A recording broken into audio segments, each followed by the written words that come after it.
नमस्कार दोस्तों, द उड़ान 9.0 पर आपका स्वागत है। मैं संतोष। दोस्तों, एक ऐसी खबर आ रही है जो पूरी दुनिया को हिला कर रख देने वाली है। रसिया ने ईरान को $900 बिलियन का सबसे बड़ा वेपन्स पैकेज ट्रांसफर किया है, जिसमें शामिल है 4 वेपन्स S-400 बटालियंस यानी करीब 384 interceptor missile, 24 Iskander M ballistic missile launcher, 8 Bastion P coastal defence system और इसके साथ साथ Su-35 फाइटर जेट का एक पूरा बेड़ा। यह कोल्ड वार के बाद 2 बड़े मिलिट्री पावर के बीच सबसे बड़ा वेपन्स ट्रांसफर माना जा रहा है। लेकिन सवाल यह है, क्या रसिया ने यह मिसाइल ईरान को क्यों बेचा और इसके पूरा खेल में इंडिया का क्या होगा? तो दोस्तों, पहले समझते हैं रसिया ने एग्जैक्ट क्या ट्रांसफ़र किया।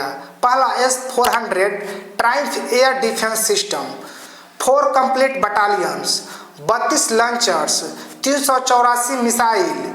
यह सिस्टम 400 किलोमीटर दूर के टारगेट को इंगेज कर सकता है और स्टील्थ एयरक्राफ्ट को 600 किलोमीटर दूर के डिटेक्ट करने में कैपेबल है।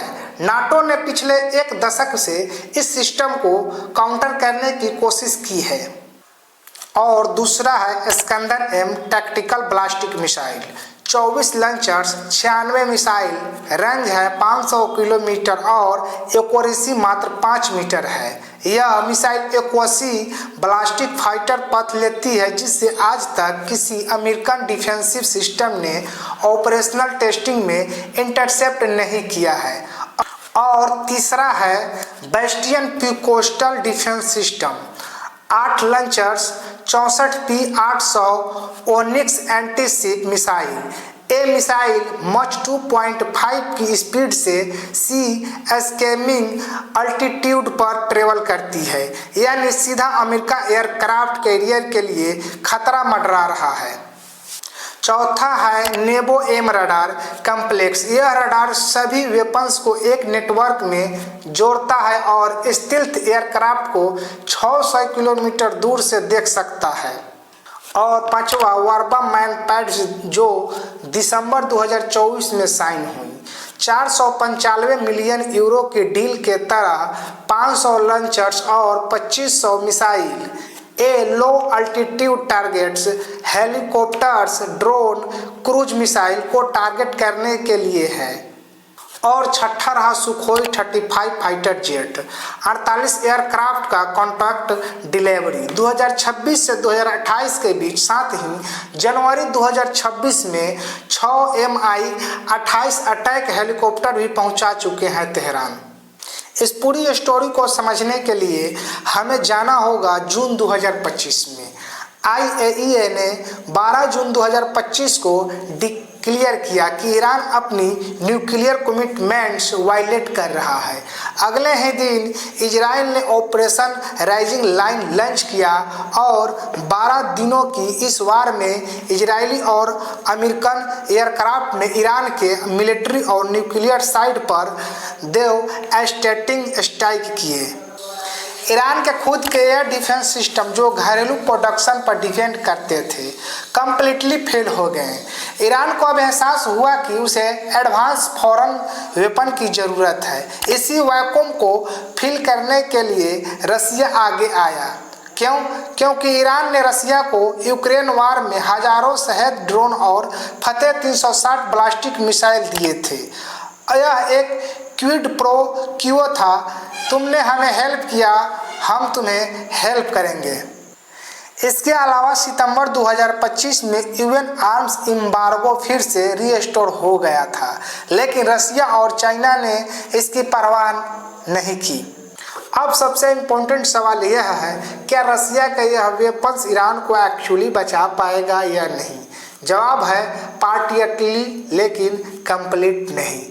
कार्नेगी एंडोमेंट के एनालिस्ट निकिता समेगिन का कहना है कि वर्बा मैनपैड्स लिमिटेड फंक्शनलिटी के वेपन्स है। पिछले यूएस इजरायली ऑपरेशन में लगभग सभी मिसाइल ईरान के ऊपर से नहीं बल्कि निग बोर्न ईरान के लॉन्च किए गए थे, जो वार्बा के रेंज से बाहर है। अमेरिका की B-2 बम्बर जिन्होंने न्यूक्लियर फैसिलिटी हिट किए वो इतनी ऊंचाई पर फ्लाई करते हैं जो एडवांस मिसाइल डिफेंस सिस्टम भी पहुंच के बाहर है। S-400 के बारे में कहें तो इसका एक्चुअली ट्रैकिंग रेंज में जो लिखा है उससे काफ़ी कम है। यूक्रेन में S-400 मच 2.5 ही मार्स रॉकेट को ट्रैक नहीं कर पाया। ईरान में भी US इजरायली स्टील्थ एयरक्राफ्ट के इलेक्ट्रॉनिक वारफेयर ने इसे ओवरव्हेल्म कर दिया।